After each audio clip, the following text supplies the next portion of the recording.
Hey dears, good morning. Welcome back to my another video. Morning எப்போயுமே detox drink எடுத்துப்பேன். So அதை எடுத்து முடிச்சுட்டு May 5 அன்றைக்கி தான் என்னோடய பர்த்டே. அப்போ எடுத்த வீடியோ தான் இது. எடிட் பண்ணி போட இவ்வளோ லேட் ஆயிடுச்சு. அப்போ வந்து க்யூட்டான மெசேஜஸ் எல்லாம் படித்து பார்த்துட்டு இருந்தேன். என் பர்த்டே வரப்போகுதுன்னா அதுக்கு முன்னாடியே வந்துட்டு 10 days to go 2 days to go அப்படின்னு சொல்லிட்டு எண்ணிகிட்டே இருப்பேன். இன்னும் 2 நாள் தான் இருக்குது, பர்த்டே வந்துடும் அப்படின்னு சொல்லிட்டு. பட் இந்த பர்த்டேக்கு எனக்கு அப்படி ஃபீலே ஆகவே இல்லை. மற்றவங்க சொன்னால் தான் தெரியுது, நாளைக்கு நமக்கு பர்த்டே இல்லை அப்படின்ற ஒரு ஃபீலே இருந்துச்சு.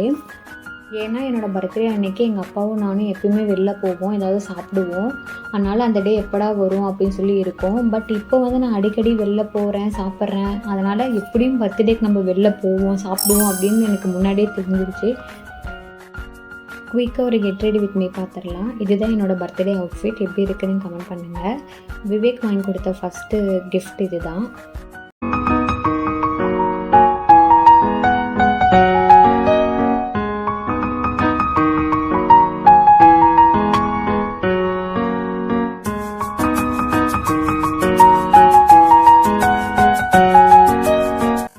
இன்றைக்கி நமக்கு பர்த்டே, இன்றைக்காவது நம்ம சீக்கிரமாக எழுந்திரிச்சு ரெடி ஆகணும் அப்படின்னு சொல்லி நினச்சி தான் சீக்கிரமாக எழுந்திரிச்சு ரெடி ஆனேன். பட் சீக்கிரமாக ரெடி ஆகலை, கடைசியாக தான் நான் ரெடி ஆனேன்.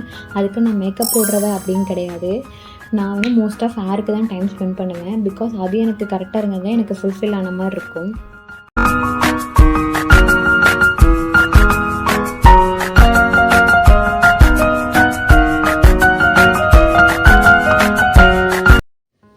This is my final outfit. Morning ஸ்பெஷலாலாம் எதுவும் பண்ணலை. இட்லியும் தக்காளி சட்னியும் பண்ணி எனக்கு சிம்பிளாக முடிச்சுக்கிட்டோம்.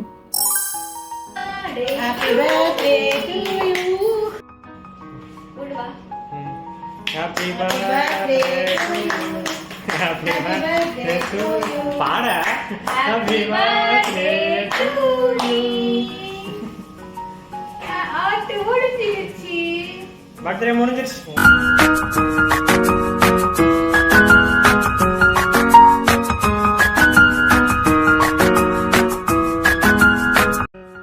அம்மா என்னோட பர்த்டேக்காக தான் என் வீட்டுக்கு வந்தாங்க.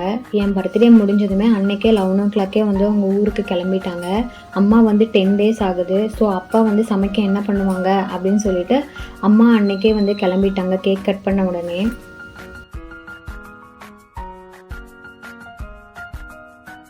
ஆக்சுவலாக இந்த பர்த்டே கேக்குக்கு பின்னாடி ஒரு குட்டி ஃப்ளாஷ்பேக் இருக்குது. அதை பாருங்கள், நீங்களே சிரிப்பீங்க. நாளைக்கு உனக்கு பர்த்டேல வா, போய் கேக் வாங்கிட்டு வரலாம் அப்படின்னு சொல்லி என்னையே கூட்டிட்டு போறாங்க. நான் அப்படியே ஷாக் ஆயிட்டேன். கூட எனக்கு பெரிய விஷயமா தெரியல. சரி, நமக்கு பிடிச்ச கேக்கை வாங்கிக்கலாம் அப்படின்னு சொல்லி நான் வாங்கிட்டேன். கேக்கு வெட்டுறதுக்கு 12 o'clock வெட்டலாமா இல்லை மார்னிங் வெட்டலாமான்னு சொல்லி என்னையே கேட்குறாங்க. அட்லீஸ்ட் இந்த சர்ப்ரைஸாவது பண்ணியிருக்கலாம், இதையும் பண்ணாமல் என்னையவே கேட்குறாங்க. சரின்னு சடனாக லூலு மால் போகலான்னு சொல்லி பிளான் பண்ணியிருந்தோம். அதனால் அது கிளம்பிட்டோம். லூலு மால் போகிறதுக்கு செம்ம டிராஃபிக். அன்றைக்கி நாங்கள் போகிற நேரம்னு பார்த்து நாங்கள் எங்கள் வீட்டிலேருந்து அங்கே போகிறதுக்கு 25 minutes தான் மேப்பில் போட்டிருந்துச்சு. பட் அங்கே ரீச் ஆகிறதுக்கே எனக்கு 45 minutes ஆயிடுச்சு. அவ்வளோ டிராஃபிக்காக இருந்தது.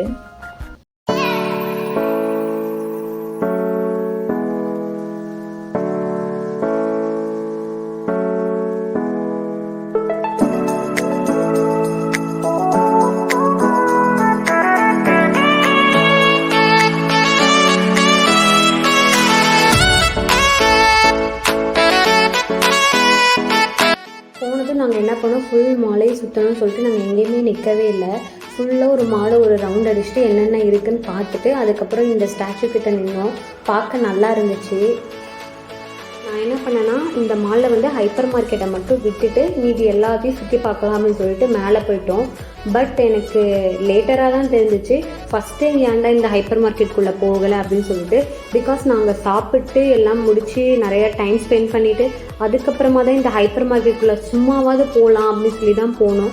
பட் இங்கே எல்லாமே நியூவாக இருந்துச்சு. இங்கே வந்து சிக்கன், மட்டன் எல்லாமே வந்து ஹார்ட்டு தனியாக, நெக்கு தனியாக வேணும்னா அதுக்கு தனியாக இருந்துச்சு. அது மாதிரி ஒவ்வொரு பாக்ஸையும் தனித்தனியாக பிரித்து வச்சுருந்தாங்க. ஃபிஷ்லேயும் அவ்வளோ வெரைட்டிஸ் வந்து நான் டிஃப்ரெண்ட்டாக பார்த்தேன். ப்ரைஸ்லாம் கூட ஓரளவுக்கு ரீசனபுளாக தான் இருந்துச்சு. அதாவது ஓவர் ரேட்டுன்னு சொல்ல முடியாது. எனக்கு தெரிஞ்சு அங்கே ப்ரைஸ் கம்மி தான்.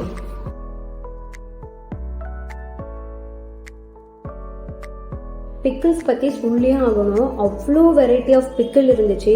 நான் இந்த மாதிரிலாம் கூட பிக்கிள்ஸ் தருவாங்களா அப்படின்ற மாதிரிலாம் இருந்துச்சு.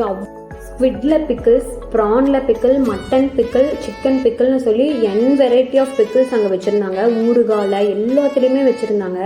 நல்லா இருந்தது. நாங்கள் என்ன மிஸ் பண்ணிட்டோம்னா மேலே போய் ஃபுட் கோர்ட்டில் சாப்பிட்டோம். பட் கீழே இங்கேயே வந்து ஃபுட்டு இருக்குதுன்னு எங்களுக்கு தெரியவே தெரியாது. பட் இங்கே கீழே தான் வந்து ப்ரைஸ் கம்மியாக இருக்குது மேலே கம்பேரிட்டிவ் பண்ணும்போது.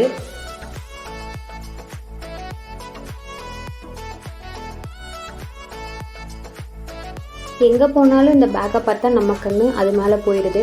சரி சும்மா ஒரு கிளான்ஸ் பார்க்கலான்னு சொல்லி பார்த்துட்டு வந்துட்டேன்.